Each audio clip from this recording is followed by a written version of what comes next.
రాహుల్ గాంధీ గారు ప్రకటించిన తేదీ నుంచే మేము రుణమాఫీ చేయాలి అంటే అది మే 22 నుంచే వాస్తవంగా ప్రభుత్వ వాగ్దానం ఆ రోజు చేసినటువంటి వాగ్దానం. అయినా సరే మేము దానికి కట్టుబడి ఉండకుండా గత 5 సంవత్సరాల్లో ఉన్నటువంటి పంట రుణాలు తీసుకున్నటువంటి రైతుల యొక్క ఖాతాలు మాకు పంపించమని చెప్పి 32 బ్యాంకుల్ని మేము ఆదేశించాం ప్రభుత్వ పరంగా. వాళ్ళు పంపించినటువంటి ఖాతాలు గత రుణమాఫీలో అయ్యే పంపించారు. కుడి ఎడంగా మళ్ళీ మొన్న కూడా మాకు పంపించినటువంటి ఖాతాల్లో సుమారు 40 లక్షల వరకు ఖాతా నెంబర్లు పంపించారు. 25-26 వేల కుటుంబాలు ఉన్నాయి అందులో. మేము ఆ రోజు కూడా చెప్పాం, రైతు కుటుంబాలని రుణ విముక్తులు చేస్తాము, 2 లక్షల లోపు ఉన్నటువంటి పంట రుణాలని మేము మాఫీ చేస్తామని చెప్పాం. దానికి కట్టుబడి ఉన్నాం. కాబట్టి మొదటిసారి 0 నుంచి 1 లక్ష వరకు చేశాం. రెండోసారి 0 నుంచి 1.5 లక్షలు చేశాం. రేపు కొద్ది రోజుల్లో ముఖ్యమంత్రి గారి ద్వారా మళ్ళీ 0 నుంచి 2 లక్షలు చేస్తాం. ఇది అయిన తర్వాత మిగతా ఏదైతే బ్యాంకులు చేసిన తప్పిదం కావచ్చు, లేకపోతే ఎర్రర్స్ కావచ్చు, ఆధార్ నెంబర్లు తప్పు కావచ్చు, లేదు స్పెల్లింగ్ మిస్టేక్స్ కావచ్చు, సాంకేతిక పరంగా ఏ తప్పులున్నా మా యంత్రాంగాన్ని ఆ ఖాతా నెంబర్లు ఇచ్చి మాకేదైతే అప్పున్నాయని చెప్పిన ఖాతాలు ఒక పక్కన ఉంటాయి, అదేవిధంగా అప్పు తీర్చినటువంటి ఖాతాలు కూడా ఇన్ఫర్మేషన్ మా దగ్గర ఉంది. తీర్చలేని ఏమన్నా ఉంటే సాంకేతిక కారణాల వల్ల మా ఏఓలు ఏఈఓలు వెళ్ళి ఆ ఎర్రర్ని సెట్ చేసి ఆ ఖాతాలో మేము ఆ అమౌంట్ వేసే బాధ్యత ఈ ప్రభుత్వానికి. పాస్బుక్ లేకపోయినా వైట్ కార్డు ద్వారా వేసాం. వైట్ కార్డు లేకపోయినా పాస్బుక్ ఉన్నటువంటి రైతుని పాస్బుక్ ద్వారా కుటుంబ నిర్ధారణ చేసి ఆ కుటుంబానికి కూడా వేస్తాం. ఇప్పుడు సుమారు ఫస్ట్ దాంట్లో 17,000 అకౌంట్లు ఎర్రర్ వచ్చింది. ఇప్పటికే 10,000 అకౌంట్స్ని సెట్ చేశాం. ఎందుకంటే అధికారులు ఈ ప్రయత్నంలో ఉన్నారు కాబట్టి రేపు 2 లక్షల రుణమాఫీ అయిపోయిన తర్వాత వాళ్ళకి అధికారికంగా మా కింద అధికారులకు ఇచ్చి ఏ బ్యాంకులో మనకు వచ్చినటువంటి లిస్టులో ఇంకెంతమంది రైతులకి రుణమాఫీ జరగాలో అది జరిపించేటటువంటి బాధ్యత వ్యవసాయ శాఖ తీసుకున్నది. కాబట్టి ఎవరికి అపోహలు అక్కర్లేదు, దాని మీద ఆందోళన కూడా అవసరం లేదు. కాబట్టి ఆందోళన చెందేటటువంటి పార్టీలకు కానీ పెద్దలకు కానీ మీ హయాంలో కానీ ఇప్పుడు అధికారంలో ఉన్నటువంటి కేంద్ర ప్రభుత్వం కూడా వీటి గురించి పట్టించుకోకుండా, వీటి గురించి ఆలోచన చేయకుండా దీంట్లో కోడిగుడ్డు మీద ఏకల బీకాలనుకుంటే అది మీకు సాధ్యం కాదు అని చెప్పి కాంగ్రెస్ పార్టీ ప్రభుత్వం చెప్పదలుచుకుంది. కాబట్టి మాకు ఉన్నటువంటి సమయాన్ని తప్పకుండా సద్వినియోగం చేసుకొని మాకు వచ్చినటువంటి బ్యాంకు ఖాతాలందరికీ ఏ ఎర్రర్ ఉన్నా, అది టెక్నికల్ మిస్టేక్ ఏ రూపంలో ఉన్నా అది చెక్ చేసుకునేటటువంటి బాధ్యత మా వ్యవసాయ శాఖ తీసుకొని అందరికీ రుణమాఫీ చేసేటటువంటి బాధ్యతను మేము తీసుకున్నాం. కాబట్టి రైతాంగం ఒకరోజు ఆలస్యం అవ్వచ్చు, మీరు చేసిన తప్పిదం వల్ల కావచ్చు, లేదు బ్యాంక్ అకౌంట్లో వచ్చిన తప్పిదం వల్ల కావచ్చు, లేకపోతే సాంకేతిక పరమైనటువంటి ఆధార్ నెంబర్లో వచ్చినటువంటి తేడాలు కావచ్చు, వీటినన్నింటినీ కూడా సరిచేసి అందరి ఖాతాల్లోకి ఈ యొక్క రుణమాఫీని సంపూర్ణంగా పూర్తి చేస్తామని చెప్పి విజ్ఞప్తి చేస్తున్నాం. రెండోది, వీలైతే ముఖ్యమంత్రి గారు 14న మళ్ళీ రాష్ట్రానికి వచ్చే అవకాశం ఉంది.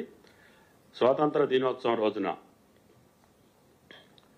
వైరాలో, అంటే ఆ రోజున గోదావరి జలాలు కూడా ఖమ్మం జిల్లాకి విడుదల చేసే సందర్భాన్ని పురస్కరించుకొని ముఖ్యమంత్రి గారి సభలో ఈ యొక్క 2 లక్షల రుణమాఫీని కూడా అనౌన్స్ చేయించాలనేది ప్రభుత్వం యొక్క కోరిక. కాబట్టి 3వ విడత 2 లక్షల లోపు ఉన్నటువంటి రుణాలన్నీ కూడా స్వాతంత్ర దినోత్సవం రోజునే గౌరవ ముఖ్యమంత్రి గారితో అనౌన్స్ చేయించాలనేది వ్యవసాయ శాఖ యొక్క ఆలోచన. దానికి తప్పకుండా ప్రయత్నాలు జరుగుతున్నాయి. దాన్ని ఆ రోజున సఫలీకృతం చేయాలనేది మా కోరిక. మిగతా అన్నీ కూడా నేను చెప్పినటువంటి ఎర్రర్స్ అన్నిటినీ సెట్ చేసి తప్పకుండా ఈ కార్యక్రమాన్ని పూర్తి చేస్తామని చెప్పి విజ్ఞప్తి చేస్తున్నా. కొంతమంది ఆధారు లేకపోతే రాని వాళ్ళందరినీ మాకు వాట్సాప్ చేయమని చెప్పి ప్రకటనలు ఇస్తున్నారు. అసలు మీ టైంలో కానటువంటి అప్పు ఏదన్నా ఉంటే వాళ్ళని వాట్సాప్లో మీరు తీసుకొని ఆ అప్పులు తీర్చండి. ముందు మేము తీర్చే కాకపోతే అప్పుడు తెచ్చుకుందరు, కానీ మా ప్రక్రియ పూర్తి కాలేదు. ఈ ప్రక్రియ మధ్యలో నడుస్తుంది.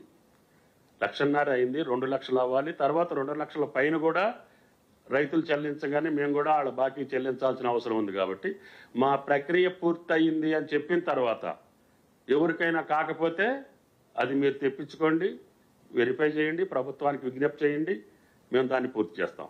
కానీ మీరు ఇచ్చినటువంటి వాగ్దానాలలో కానటువంటి నెంబర్లు ఏమన్నా ఉంటే 2018 కంటే ముందు కానీ లేకపోతే 23 కంటే ముందు మీ ప్రభుత్వ కాలంలో కానటువంటి రుణమాఫీ ఉంది కదా, అవి తెప్పించుకొని వాటిని క్లియర్ చేస్తే సంతోషిస్తారని చెప్పి ఆ ప్రబుద్ధులకు విజ్ఞప్తి చేస్తున్నా. కాబట్టి అన్నీ తెలిసి అన్ని రంగాల్ని విచ్ఛిన్నం చేసి విధ్వంసం చేసి ఈరోజు అది బాగలేదు ఇది బాగలేదంటే ఏది బాగలేదన్నా దానికి మూల కారణం మీరే తప్ప వేరేది కాదు.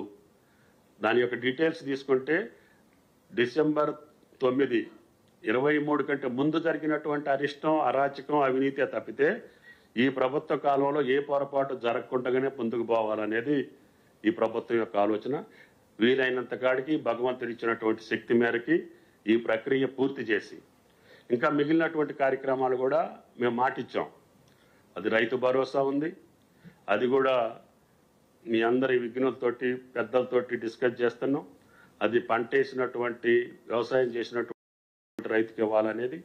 రెండోది, మీరు తీసేసినటువంటి ఇన్సూరెన్స్ పథకం, పంటల బీమా పథకం కూడా ఈరోజు రైతుకి అకాల వర్షాలు కావచ్చు, ఏ రకమైనటువంటి ప్రకృతి వైపరీత్యాల వల్ల జరిగిన నష్టాన్ని కూడా తీర్చాలి అని అంటే ప్రభుత్వ పరంగా సాధ్యం కాదు. కాబట్టి తప్పకుండా పంటల బీమా పథకాన్ని ప్రతి రైతుకి అన్వయించేటట్టుగా, ప్రతి రైతు దానివల్ల లాభం పొందేటట్టుగా, ఏ కారణం చేత పంట నష్టపోయినా తద్వారా రైతుకి పంట నష్టపరిహారం ఇవ్వాలని చెప్పి ఇన్సూరెన్స్ పథకాన్ని కూడా ప్రవేశపెడుతున్నాం.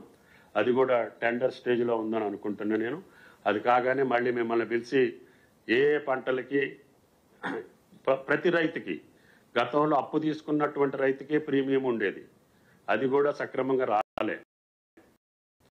కాబట్టి ఆ రైతు ఈ రైతు అనకుండా అందరి రైతులకి మేమే ప్రీమియం కట్టి ఆయన భూమి యొక్క ఇన్సూరెన్స్ రైతుకి ఏ పంటకి నష్టం వచ్చినా కూడా ఆ రైతును ఆదుకోవాలనేది ఈ పంటల బీమా పథకం యొక్క ఆలోచన. సంవత్సరం ప్రవేశపెడుతున్నాం.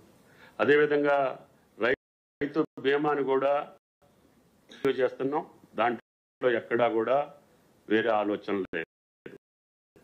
ఈ రకంగా మీరు వదిలేసినటువంటి కార్యక్రమాలను కూడా పునరుద్ధరించుకుంటూనే రైతుకు కావాల్సినటువంటి కాబట్టి కోసం